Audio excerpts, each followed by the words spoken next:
퇴근하고 집에 돌아오는 길, 유독 마음이 무거운 날이 있습니다. 오늘 점심시간에 들었던 그 이야기 때문인지 괜히 입안에 씁쓸한 맛이 남아있는 것 같고요. 별 생각 없이 고개를 끄덕였을 뿐인데 왜 이렇게 찜찜하지 싶은 기분 말입니다. 이런 감정이 드는 건 당신이 예민해서가 아닙니다. 오히려 그 불편함은 당신 내면이 보내는 건강한 신호에 가깝습니다. 다만 그 신호에 어떻게 반응해야 할지 몰라서 많은 분들이 그냥 무시하면 되겠지 하고 넘기곤 하죠. 그런데 실제로 해보면 아시겠지만 무시하는 것 자체가 생각보다 훨씬 많은 에너지를 소모합니다. 그렇다고 매번 자리를 피하기도 어렵고 대놓고 싫다고 말하기엔 관계가 걸리는 것도 사실이고요. 그 사이 어딘가에서 우리는 매일 조금씩 지쳐가고 있는 겁니다. 그래서 오늘은 그 어딘가에서 쓸 수 있는 현실적인 방법들을 이야기해 보려 합니다. 끝까지 들으시면 적어도 오늘보다 조금 덜 지치는 하루를 만드는 데는 분명 도움이 될 겁니다. 그럼 시작하겠습니다. 저도 처음엔 그냥 흘려들으면 되겠지 싶었습니다.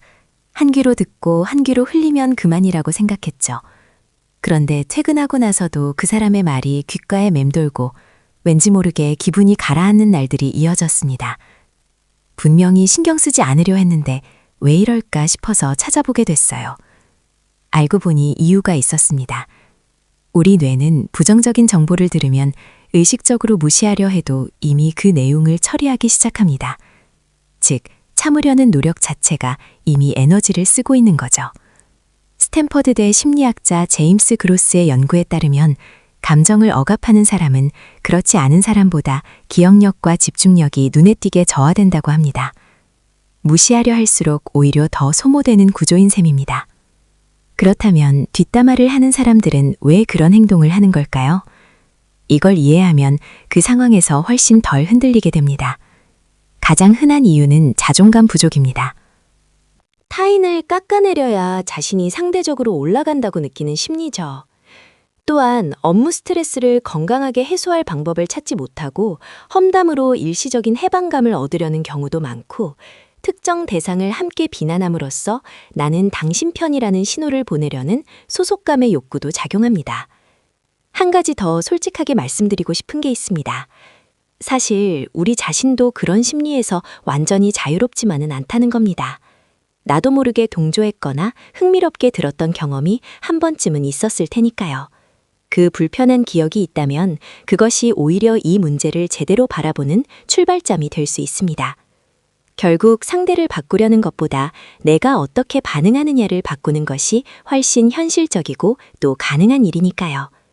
그렇다면 구체적으로 어떻게 하면 좋을까요? 핵심은 단순합니다.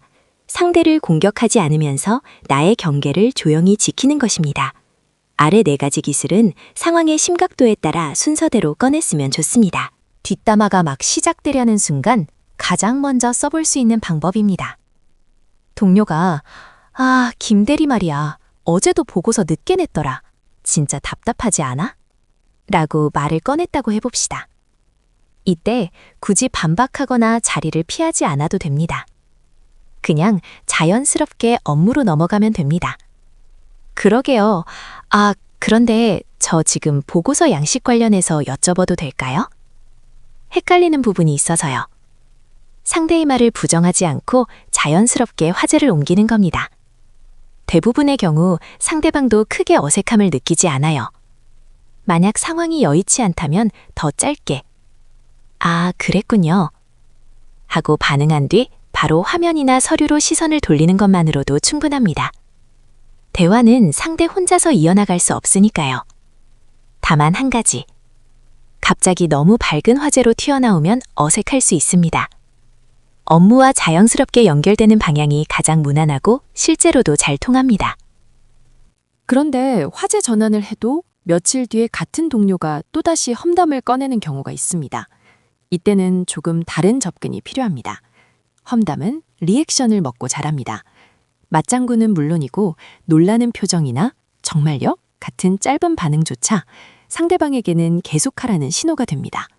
그러니 이번엔 반응 자체를 줄여봅니다.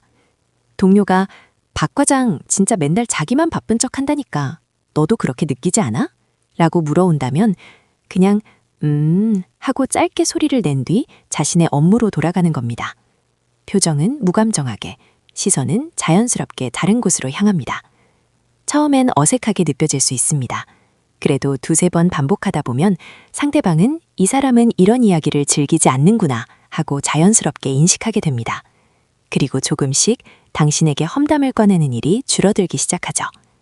한 가지 주의할 점이 있다면 무반응을 유지하다가 상대가 직접 너는 어떻게 생각해? 라고 물어올 수 있다는 겁니다. 그럴 땐 다음 기술이 필요합니다. 직접 질문을 받거나 개인정보를 캐내려 할 때 쓰는 방법입니다. 예를 들어 동료가 최대리 요즘 연애한다던데 어떻게 생각해? 내가 들은 바로는 이라고 말을 잇는다면 이렇게 답할 수 있습니다. 글쎄요, 저는 확인 안 된 이야기는 잘 안 하는 편이라서요. 미소를 유지하면서 부드럽게 말합니다. 상대방의 행동을 지적하는 게 아니라 나의 원칙을 말하는 것이기 때문에 상대가 방어적으로 반응할 여지가 줄어듭니다. 나를 주어로 한다는 게 이 방법의 핵심입니다. 혹은 동조를 직접 요구받는 경우, 예를 들어 저 사람 문제 있는 거 아니야. 너도 그렇게 생각하지? 라는 질문엔 글쎄요, 저는 잘 모르겠어요. 하고 말하고 거기서 멈추면 됩니다. 동의도 반박도 하지 않는 이 애매한 반응이 상대에게는 생각보다 꽤 강한 신호가 됩니다. 앞선 세 가지 기술을 써도 반복적으로 험담을 걸어오는 경우라면 이제는 환경 자체를 조금씩 바꿔야 합니다. 물리적으로는 뒷담화가 주로 발생하는 시간과 장소를 파악해 봅니다. 점심, 커피타임, 흡연 시간처럼 패턴이 있는 경우가 많습니다. 매번 피할 수는 없지만 노출 빈도를 조금만 줄여도 체감 스트레스는 꽤 달라집니다. 심리적으로는 업무 중 이어폰 착용이나 바쁜 모습 유지처럼 접근하기 어려운 분위기를 자연스럽게 만들어두는 것이 도움이 됩니다. 이건 상대를 무시하는 게 아니라 불필요한 대화의 기회를 줄이는 환경 설계에 가깝습니다. 단톡방에서의 뒷담화는 조금 다르게 접근합니다. 읽고 반응하지 않는 것이 가장 무난하고 굳이 답장해야 한다면 그렇군요 정도로 짧게 마무리합니다. 이모티콘이나 공감 표현은 삼가는 것이 좋습니다. 그 단톡방 자체가 지속적으로 부담스럽다면 알림을 끄거나 조용히 나가는 것도 충분히 괜찮은 선택입니다.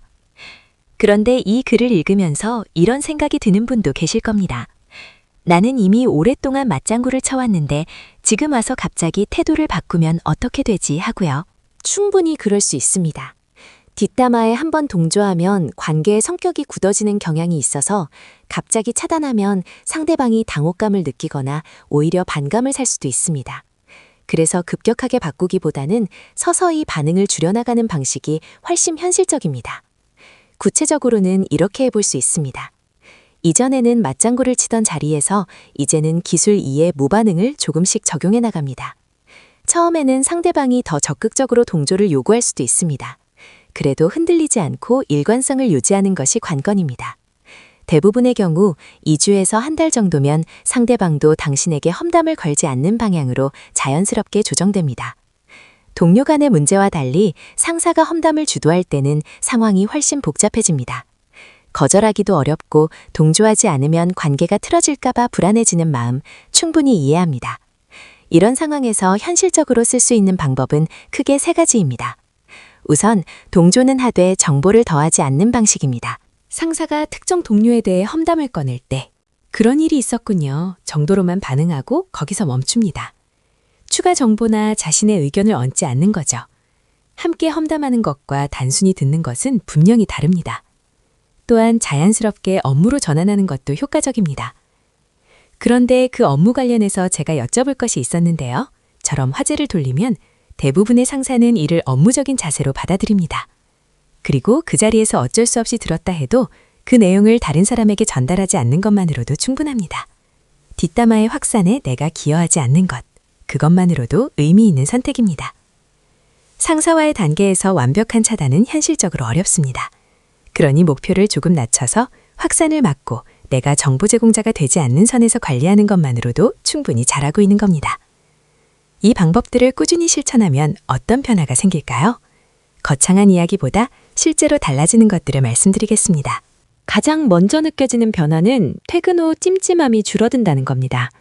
뒷담화에 동조하고 나면 남는 그 묘한 죄책감과 불쾌감, 그게 사실 가장 큰 에너지 낭비입니다. 경계를 지키기 시작하면 그 감정 자체가 조금씩 사라집니다. 더불어 집중력도 달라집니다. 뒷담화는 듣는 것만으로도 감정 처리 비용이 발생하거든요. 노출이 줄어들면 업무에 몰입하는 시간이 눈에 띄게 늘어납니다. 시간이 지나면 관제의 질도 바뀝니다. 험담 중심의 관계는 자연스럽게 멀어지고 그 자리에 조금 더 편안하고 건강한 관계들이 채워지기 시작합니다. 빠르지는 않지만 방향은 분명합니다. 다만 솔직하게 말씀드리고 싶은 것도 있습니다. 모든 상황이 좋아지지는 않을 수 있어요. 뒷담화 동료와의 관계가 일시적으로 어색해지거나 드물게는 당신이 오히려 험담의 대상이 될 수도 있습니다. 그 가능성을 미리 인식하고 받아들이는 것이 사실 가장 현실적인 준비입니다. 오늘 이야기를 정리하면 이렇습니다. 뒷담화가 시작될 때는 화제 전환을 먼저 써보고 반복된다면 무반응으로 대응합니다. 직접 동조를 요구받는다면 나를 주어로 한 원칙 표현을 쓰고 그래도 계속된다면 거리 조절로 환경을 바꿔나갑니다. 처음부터 모든 기술을 완벽하게 쓸 필요는 없습니다. 오늘 이 글에서 하나만 가져가도 충분합니다. 그 작은 변화 하나가 내일의 퇴근길을 조금 더 가볍게 만들어줄 테니까요. 당신의 하루가 오늘보다 조금 더 편안해지길 바랍니다.